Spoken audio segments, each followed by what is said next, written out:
Hello അസ്സലാമു അലൈക്കും. അപ്പോൾ രാവിലെ തന്നെ മക്കൾ ചായ കുടിച്ചതിന് ശേഷം പിന്നെ കുഞ്ഞിക്കൊരു മുട്ട വേവിച്ച് കൊടുത്തിട്ടുണ്ടായിരുന്നു. മുറ്റത്തേക്ക് നോക്കുമ്പോൾ നല്ല വെയിലാണ്, ഏതായാലും മുറ്റത്തേക്ക് പോകേണ്ടതുണ്ട്.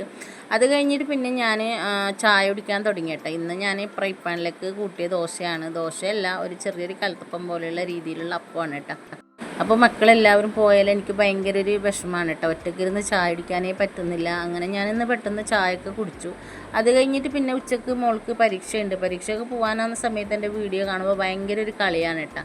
അങ്ങനെ ഭർത്താവ് പള്ളിയിൽ പോകാൻ വന്നിട്ടുണ്ട്, വെള്ളിയാഴ്ച ആയതുകൊണ്ട്. അപ്പോൾ മോള് കുളിച്ചൊക്കെ റെഡി ആയിട്ടുണ്ട്. മോള് യൂണിഫോമൊക്കെ ഇട്ട് റെഡിയായി. ആ സമയത്താണെങ്കിൽ പിന്നെ അവളാണെങ്കിൽ ചോറ് വേണ്ടാന്ന് പറഞ്ഞിട്ട് രാവിലത്തെ ദോശ കഴിച്ചിട്ടാണ് കേട്ടോ പോകുന്ന സമയത്ത് പിന്നെ എനിക്ക് തുണിയും കാര്യങ്ങളൊക്കെ നനച്ചിട്ടൊക്കെ കഴിഞ്ഞിട്ടുണ്ടായിരുന്നു. പിന്നെ മോളും ബാപ്പയും ഞങ്ങൾ വണ്ടിയിലാണ് കേട്ടോ പോയിട്ടുണ്ടായിരുന്നത്. പിന്നെ ഉച്ചക്ക് ഞാൻ കുറച്ച് കറി, ഇന്ന് പ്രത്യേകിച്ച് കറിയൊന്നുമില്ല, ഓംപ്ലേറ്റും കുറച്ച് കറിയാണ് കേട്ടോ. അതൊക്കെ കൂട്ടി ഞാൻ ചോറ് കഴിച്ചു. പിന്നെ നമ്മൾ ഒരു വീട്ടിൽ നിന്ന് ചീരണി കൊണ്ടുവന്നിട്ടുണ്ടായിരുന്നു, അതും ഒരു 2 സ്പൂൺ അതും കഴിച്ചു. പിന്നെ ബാക്കി അവിടെ മൂടി വെച്ചു കേട്ടോ മോൾക്കും വേണ്ടിയിട്ട്. അപ്പോൾ ഇന്നത്തെ വീഡിയോ ഇത്രയേ ഉള്ളൂ.